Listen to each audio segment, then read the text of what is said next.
الله العظيم. اللهم صل على محمد وعلى ال محمد وبارك وسلم كما صليت وباركت على ابراهيم وعلى ال ابراهيم انك حميد مجيد. میرے محترم بزرگوں اور دوستوں، عزیز ساتھیوں،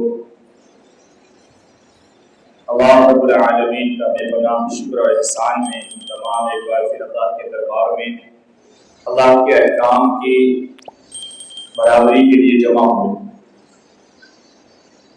آج اور یہ مہینہ یہ اسلامی سال و ماہ کا 12واں اور آخری مہینہ ہے. آج ذی الحجہ کی 2 تاریخ ہے. یہ وہ مہینہ ہے جو حرمت والے 4 مہینوں میں سے ایک مہینہ ہے. یہ وہ مہینہ ہے جس میں اسلام کے 5ویں عظیم ترین رکن حج کی ادائیگی ہوتی ہے. یہ وہ مہینہ ہے جس میں مزدلفہ اور عرفات میں حاجیوں کا ہجوم ہوتا ہے. یہ وہ مہینہ ہے جس میں عید الاضحیٰ اور یوم النحر جہاں ہم نماز روزانہ ادا کرتے ہیں اور پھر اپنی قربانی ادا کرتے ہیں. اللہ رب العالمین نے قرآن مقدس میں سورہ فجر کے اندر شروعات کی اس 10 راتوں کی قسمیں کھائی.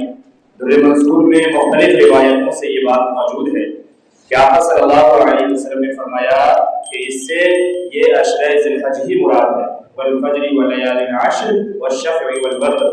یہاں پہ اللہ رب العالمین نے قسم کھائی عشرہ ذی الحجہ کی، یعنی ذی الحجہ کے 10 دنوں کی، 10 تاریخ کی، ساتھ میں عرفہ کی بھی اور یوم النحر کی بھی، یعنی قربانی کے دن کی بھی قسمیں کھائیں.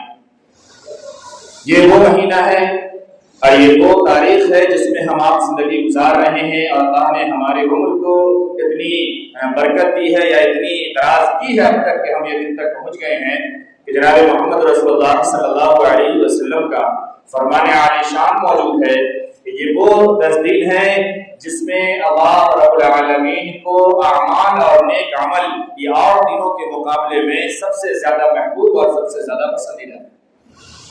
یہ وہ دن چل رہے ہیں. ان دنوں میں کیے جانے والے اعمال کے ثواب بہت بڑھے ہوئے رہتے ہیں، بہت اس کا اجر و ثواب ہے. آقا صلی اللہ علیہ وسلم نے ایک حدیث میں بیان فرمایا کہ جو اس میں پورے روزے رکھے عشرہ ذی الحجہ 10واں دن چھوڑ کر کے 9 دنوں تک 1 سے 8 تک آقا صلی اللہ علیہ وسلم نے فرمایا کہ ہر روزہ کے بدلے 1 سال کے روزہ کا ثواب ملتا ہے.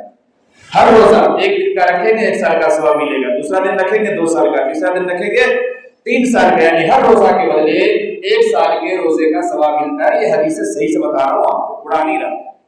اور اس کی راتوں میں اگر کوئی عبادت کرتا ہے، راتوں میں گناہوں کو چھوڑ دیتا ہے، اللہ کی طرف رجوع کر لیتا ہے، عشاء کی نماز جماعت سے پڑھتا ہے، اس کے بعد ذکر کرتا ہے، تلاوت کرتا ہے، نوافل پڑھتا ہے، تہجد پڑھتا ہے، گناہ کی چیزوں سے الگ ہو جاتا ہے، صبح فجر کی نماز جماعت سے پڑھتا ہے، مکمل رات اس کا عبادت میں شمار ہوگا. اور جو اس کی رات میں جاگ کر کے عبادت کرتا ہے، آقا صلی اللہ علیہ وسلم نے فرمایا کہ اس کو لیلۃ القدر کی راتوں کے برابر ثواب ملتا ہے. یعنی ہر رات کی عبادت یہ لیلۃ القدر کی رات کے برابر ہے، اور ہر دن کا روزہ یہ 1 سال کے روزہ کے برابر ہے. یہ 8 دنوں کی بات ہے. یوم عرفہ کے تعلق سے آقا صلی اللہ علیہ وسلم سے 2 قول ملتے ہیں. ایک قول یہ ہے، آقا صلی اللہ علیہ وسلم نے فرمایا کہ میں یہ امید کرتا ہوں، مجھے یہ امید ہے کہ عرفہ کے دن کا روزہ، یوم عرفہ یعنی جس ملک میں جس دن قربانی ہوگی، عید الاضحیٰ کا دن ہوگا، اس سے پہلے والا دن. بڑی وضاحت سے سمجھیے اس بات کو، میں اس میں بہت باتیں کر چکا، صرف پوائنٹ بتا رہا ہوں آپ کو. ہم جہاں ہوں، جس ملک میں ہوں، جہاں رہ رہے ہوں، اس ملک میں جس دن قربانی کا دن ہوگا اس سے پہلے والا دن یہ یوم عرفہ ہوگا. آج اس پہ فتنہ انگیزی بہت چل رہی ہے. نہیں، یوم عرفہ تو اس دن ہوگا جس دن حاجی عرفات میں ہوگا. آپ کے یہاں تو 8 تاریخ کے عرفہ ہوا نہیں، عرفہ نہیں ہے. یہ اس طریقے کی بیکار کی باتیں چلتی ہے. میں اس لیے آپ کو صرف پوائنٹ بتا رہا ہوں. جس ملک میں جہاں رہتے ہو، اس ملک میں جس دن قربانی ہوگی، عید الاضحیٰ کی نماز ادا کی جائے گی، اس سے پہلا والا دن یہ یوم عرفہ ہے. آقا صلی اللہ علیہ وسلم نے فرمایا کہ مجھے یہ امید ہے کہ یوم عرفہ کا 1 دن کا روزہ یہ 1 سال پیچھے اور 1 سال آگے یعنی 2 سال کے گناہوں کا کفارہ ہو جائے گا. یہ یوم عرفہ کا ثواب ہے. ایک قول یہ. دوسرا قول یہ ہے کہ آقا صلی اللہ علیہ وسلم نے فرمایا کہ یوم عرفہ کے دن روزہ رکھنے کا ثواب یہ 1000 دن روزہ رکھنے کا ثواب ہے. اچھا یہ بات بیچ میں ذہن میں آگے میں عرض کر دوں، یہ موضوع نہیں ہے لیکن حالانکہ یہ حرمت والا مہینہ ہے، 4 حرمت والے مہینے میں سے 3 لگاتار بتایا جا چکا، ذوالقعدہ، ذوالحجہ، اس کے بعد اگلا مہینہ محرم، ایک مہینہ رجب کا آتا ہے، یہ بھی حرمت والا مہینہ، عظیم مہینہ ہے۔ رجب والے مہینے میں ہمارے یہاں ہزاری روزہ رکھا جاتا ہے جس کی کوئی اثر ہی نہیں ہے، اور یہ عرفہ کے روزے کے تعلق سے آقا صلی اللہ علیہ وسلم کے قول موجود ہے کہ ایک دن یوم عرفہ کا روزہ یہ 1000 دن کے روزے کا ثواب ہے، اس کو کوئی ہزاری روزہ نہیں کہتا، اس میں کوئی رکھنے کی پابندی نہیں کرتا، کوئی دھیان نہیں ہے۔ سبب میں یہ کہ ہم کہاں ہیں، ہماری قوم کہاں ہے، ہماری ماں بہنیں کیا اور ہمارے علم کا کیا عالم ہے کہ جس کی کہیں دور دور تک کوئی سند ہی نہیں ہے، کچھ بھی نہیں، ضعیف قول بھی نہیں ملتا، اس کو تو ہم نے دین بنا دیا، واجب بنا دیا، ضروری سمجھ لیا، جس پہ احادیث موجود ہے اس پر کوئی دھیان نہیں۔ تو یہ ذی الحجہ کے جو 10 دن ہیں ہمارے لیے یہ بڑے قیمتی دن ہیں، ان دنوں میں ہم روزے کا اہتمام کر سکتے ہو، بشاشت سے کریں، رکھیں، ایک دن بھی رکھیں گے تو 1 سال کے روزے کا ثواب ملے گا۔ گناہوں کو ہم چھوڑ دیں، نیک کام کریں، چونکہ یہ دن اللہ کے نزدیک بڑے عظیم ہے، بڑے محبوب ہے، اس میں کیا جانے والا عمل یہ اللہ کو بڑا پسندیدہ ہے۔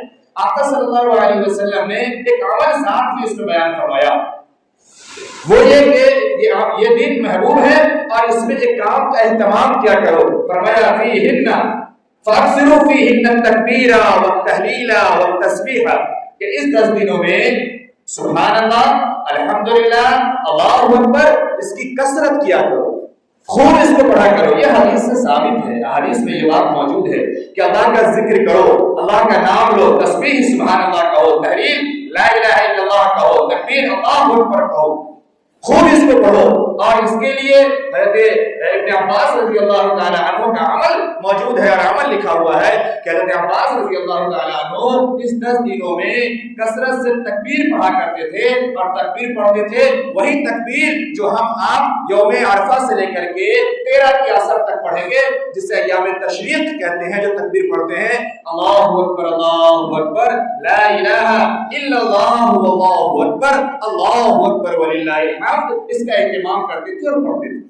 تو ہمیں بھی چاہیے کہ اگر روزہ ہم اپنے صحت کی وجہ سے یا موسم کی وجہ سے کسی وجہ سے اگر ہم نہیں ہمت کر پاتے، نہیں رکھ پاتے، یہ کون سا مشکل کام ہے کہ ہم یہ نہیں کر سکتے، چلتے پھرتے اٹھتے بیٹھتے خوب ہم اس کا اہتمام کریں کہ خوب پڑھیں اللہ اکبر لا الہ الا اللہ اللہ اکبر وللہ الحمد۔ ہم پہلے سے پڑھتے رہے، ہمارے یہاں ہوتا ہے یہ، ہم سب شامل ہیں، امام صاحب بھی، موزن صاحب بھی، دوسرے لوگ بھی، ہمارے یہاں یہ ہوتا ہے کہ جب یوم عرفہ سے ہم لوگ تکبیر شروع کرتے ہیں نا، اس میں بھی کسی ٹائم میں بھول جاتے ہیں، یاد ہی نہیں رہتا کہ تکبیر پڑھنی تھی، کیوں؟ ماحول میں نہیں رہتے ہیں، معمول میں نہیں رہتے ہیں۔ اگر ابھی سے ہم صرف کوشش کریں اور اہتمام کرتے رہیں کہ اٹھتے بیٹھتے پڑھتے رہیں گے، ورنہ کم سے کم ہر نماز کے بعد پڑھتے رہیں گے، یہ صرف 5 دنوں میں ہی واجب ہے، ابھی سے واجب نہیں، لیکن حدیث میں جو کثرت بتائی گئی ہے اس کثرت کے اہتمام کے لیے اگر ہم کم سے کم نماز کے بعد بھی پڑھنا شروع کریں گے تو پھر انشاءاللہ 9 تاریخ سے ہم بھولیں گے نہیں، اور تب تک 9 تاریخ تک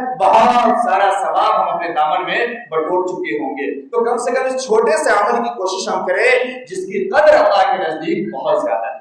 لا الہ الا اللہ کا تو افضل ذکر کہا گیا حدیث میں، لا الہ الا اللہ کے تعلق سے بھی یہ بات موجود ہے کہ ساری دنیا ایک پڑھنے میں، لا الہ الا اللہ ایک پڑھنے میں، وہ پڑھنا بھاری ہے، کتنی باتیں کی جائے، تو ہم اس کا اہتمام کریں گے انشاءاللہ تمام لوگ کہ خوب تکبیر پڑھیں گے، لا الہ الا اللہ لا الہ الا اللہ واللہ اکبر اللہ اکبر وللہ الحمد، اور دل سے پڑھیں گے، اخلاص کے ساتھ پڑھیں گے، اللہ سے ثواب کے ارادے سے اور نیت سے ہم اس کو پڑھیں گے اور ادا کریں گے انشاءاللہ تمام لوگ۔ تو یہ ذی الحجہ کے تعلق سے چند مختصر سی باتیں تھیں۔